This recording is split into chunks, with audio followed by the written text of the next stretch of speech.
Welcome to business coaching institute. आप सभी साथियों का बिजनेस कोचिंग इंस्टीट्यूट में स्वागत है। साथियों, इससे पहले हमने पिछले वीडियो में आप लोगों को बताया था कि प्रकाश के परावर्तन क्या होते हैं।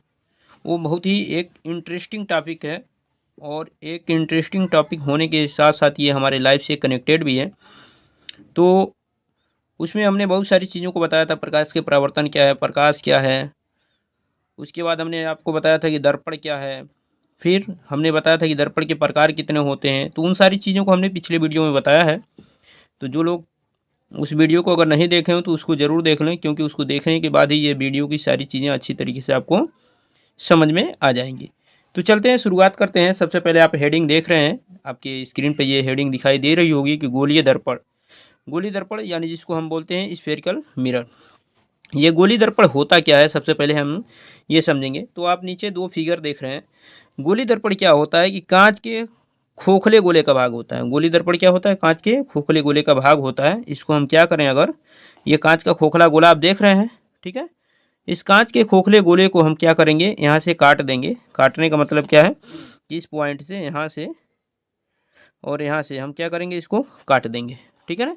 तो गोली दर्पण क्या होता है कि जैसे कांच के कटे खोखले गोले का भाग होता है, जिसके एक तल में, किसके एक तल में, जैसे मान लीजिए आप चाहे अंदर पॉलिश लगा लीजिए, जिसके एक तल में कालिख या पॉलिश लगी होती है और दूसरा तल क्या होता है, परावर्तक का कार्य करता है। जैसे आप अंदर अगर पॉलिश लगा लेंगे तो परावर्तक का कार्य करेगा ये बाहर वाला, ठीक है ना। पॉलिश जब आप अंदर लगाएंगे तो बाहर वाला क्या करेगा, परावर्तक का कार्य करेगा। यानी जब परावर्तक का कार्य बाहर वाला करेगा तो इसे हम कहेंगे उत्तल दर्पण।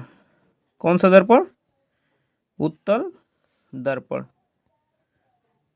जिसे हम इंग्लिश में बोलते हैं कन्वेक्स मिरर।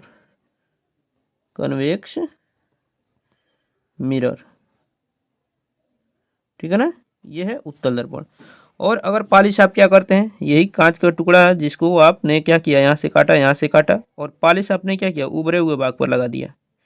कहाँ लगा दिया, उभरे हुए भाग पर। तो जब आप उभरे हुए भाग पर लगाएंगे तो परावर्तक का कार्य जो करेगा वो अंदर वाला तल करेगा, और जब अंदर वाला तल करेगा तो इसे हम कहते हैं अवतल दर्पण। कौन सा दर्पण, अवतल दर्पण, ठीक है ना। तो ये हो जाएंगे आपके अवतल दर्पण यानी concave mirror. Concave, concave mirror, तो ये हो जाएंगे आपके अवतल दर्पण। तो ये हुए उत्तल दर्पण जिसमें पॉलिश धंसे हुए भाग पर लगी होती है और उभरा हुआ भाग परावर्तक होता है। अवतल दर्पण में पॉलिश उभरे हुए भाग पर लगी होती है और धंसा हुआ भाग परावर्तक होता है। ये होता है अवतल दर्पण। और उत्तल दर्पण के बारे में हमने आपको कुछ जानकारियाँ दी।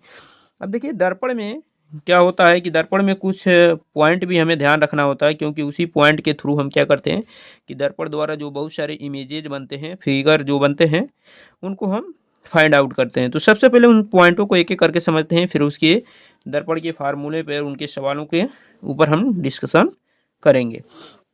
तो सबसे पहले हम यहाँ पर आपको कुछ चीज़ें दिखाएंगे, जैसे दर्पण से संबंधित कुछ बिंदु, वो महत्वपूर्ण बिंदु हैं जिन्हें हमें जानना जरूरी है।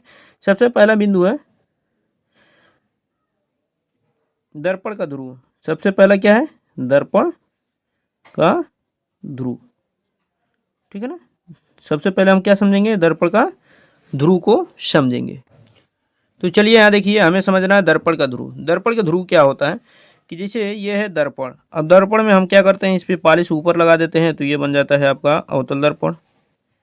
इसमें क्या होता है कि बहुत सारी प्रकाश की किरणें क्या होती हैं, इसमें दर्पण में जाती हैं। जैसे फॉर एग्जांपल इधर से बहुत सारी प्रकाश की किरणें जाएंगी ऐसे, ठीक है ना, ऐसे बहुत सारी किरणें जाएंगी, ठीक है। तो ऐसे जब बहुत सारी किरणें जाएंगी तो इसमें क्या होता है कि कुछ किरणें टकरा कर, जैसे मान लीजिए ये किरणें टकराएं और टकरा के इधर चली गई, ठीक है ना। ये किरण क्या हुई, टकरा के इधर चली गई, ठीक है। इधर की किरण क्या हुई, टकरा के आपका इधर आ गई, और इधर की जो किरण है ये टकरा कर इधर आ गई। लेकिन एक किरण ये जो देख रहे हैं ये वाला, इसमें ये किरण जो होती है, ये सारी किरणें टकरा के इधर उधर चली जा रही हैं, ठीक है। ये किरणें टकरा के इधर चली गई, ठीक है। लेकिन ये एक किरण जो है ये वाली, ये किरणें टकराती हैं और उसी मार्ग से वापस लौट जाती हैं। क्या होती हैं? टकराती हैं और उसी मार्ग से वापस लौट जाती हैं। और जिस बिंदु से टकराकर वह वापस आती है वह होता है दर्पण के मध्य बिंदु होता है। वो कौन सा बिंदु होता है? वो होता है दर्पण के मध्य बिंदु, यानी परावर्तन तल के मध्य बिंदु होता है। और वही मध्य बिंदु जो होता है उसी को हम कहते हैं पी, यानी पोल ऑफ मिरर, यानी दर्पण का ध्रुव। तो ये मध्य बिंदु जो होता है दर्पण के परावर्तन तल जो होता है, इसके मध्य बिंदु जो होती है जिस पर किरण टकरा के और उसी मार्ग से वापस लौट जाएगी, वह बिंदु होता है दर्पण का ध्रुव, यानी पोल ऑफ मिरर। ठीक है ना। तो दर्पण के परावर्तन तल के मध्य बिंदु को हम क्या कहते हैं? दर्पण का ध्रुव कहते हैं। ठीक है ना। तो ये समझ में आ गया कि दर्पण का ध्रुव क्या है। इसके बाद हम दूसरी चीजों को समझते हैं। दूसरा क्या है? दूसरा है वक्रता केंद्र। क्या है? वक्रता केंद्र। वक्रता केंद्र। ठीक है ना। वक्रता केंद्र को समझते हैं। तो देखिए हम लोग समझेंगे वक्रता केंद्र क्या होता है। तो जैसे हमने दर्पण के बारे में आपको बताया था, गोली दर्पण के बारे में, कि गोली दर्पण क्या होता है? कांच के कटे खोखले गोले का भाग होता है। तो कांच के कटे खोखले गोले का भाग होता है, गोले का। तो जब गोले का भाग होता है अर्थात वो गोल होता है, और गोल होगा तो उसका एक केंद्र होगा, यानी गोले का क्या होगा? केंद्र होगा। और वह जो केंद्र होगा उसी को हम कहते हैं दर्पण का वक्रता केंद्र। यानी अगर ये आप इसको अवतल दर्पण, उत्तल दर्पण जो भी दर्पण बनाएंगे तो इसमें ये जो केंद्र होगा ना, यही क्या कहलाएगा? दर्पण का वक्रता केंद्र। यानी दर्पण जिस खोखले गोले का भाग होता है उसी का केंद्र क्या कहलाता है? दर्पण का वक्रता केंद्र। और इसे किसे रिप्रेजेंट करते हैं? सी से रिप्रेजेंट करते हैं। तो ये हो गया आपका वक्रता केंद्र। अब इसके बाद हम लोग समझेंगे तीसरी पॉइंट जो है, इंपॉर्टेंट पॉइंट जो है वो आपका मुख्य अक्ष।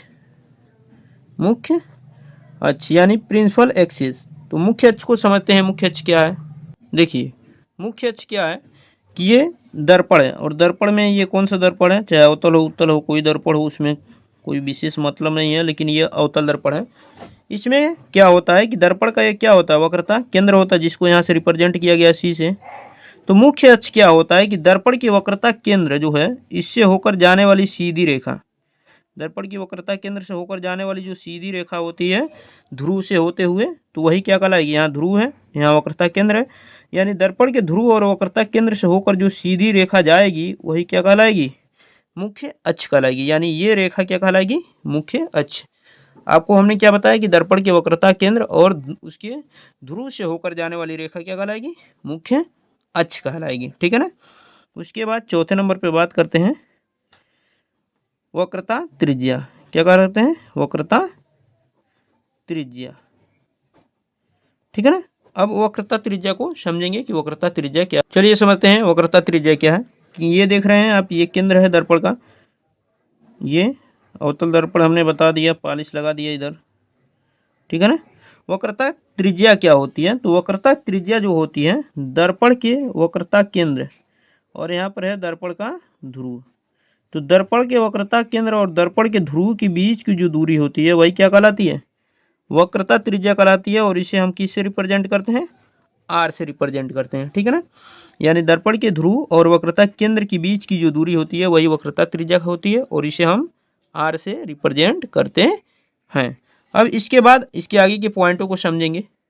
देखिए इसके आगे की मुख्य पॉइंट क्या है? 5वें नंबर का मुख्य पॉइंट क्या है कि मुख्य फोकस। कौन सा? मुख्य फोकस यानी प्रिंसिपल फोकस।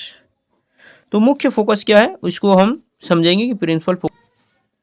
तो देखिए मुख्य फोकस क्या है। ये है आपका अवतल दर्पण। हमने क्या किया? पॉलिश लगा दिया। पॉलिश लगाने के बाद क्या हुआ कि यहाँ पर होगा वक्रता केंद्र, सी से रिप्रेजेंट करेंगे, और यहाँ से होगा ध्रुव। अब मुख्य अक्ष क्या है कि मान लीजिए मुख्य फोकस क्या है, ये है आपका, पहले मुख्य अक्ष बना देते हैं। ठीक है ना। मुख्य अक्ष ये आपका है मुख्य अक्ष। ठीक है ना। मुख्य अक्ष हो गया, यहाँ पर ध्रुव है। अब कोई प्रकाश की किरणें, जो भी प्रकाश की किरणें क्या होती हैं मुख्य अक्ष के समांतर चलती हैं। मान लीजिए यहाँ से चली मुख्य अक्ष के समांतर कोई प्रकाश की किरणें आई, और आने के बाद ये क्या होती है? दर्पण से परावर्तित होती है। और परावर्तित होने के बाद ये किरण क्या है? मुख्य अक्ष के समांतर चली। ठीक है ना। और समांतर चलने के बाद दर्पण से परावर्तित हुई। परावर्तित होने के बाद मुख्य अक्ष को जिस बिंदु पर काटती है, मान लीजिए यहाँ पर काटी, जिसे हम एफ से रिप्रेजेंट करते हैं, तो जिस बिंदु पर काटती है मुख्य अक्ष को वही बिंदु क्या कहलाता है, मुख्य फोकस कहलाता है। ये यानी ये पॉइंट जो होगा ये क्या होगा, मुख्य फोकस होगा। फिर रिपीट कर रहे हैं, दर्पण के मुख्य अक्ष के समांतर चलने वाली किरण दर्पण से परावर्तन के बाद मुख्य अक्ष को जिस बिंदु पर काटती है वो क्या कहलाती है, मुख्य फोकस कहलाती है। ठीक है ना।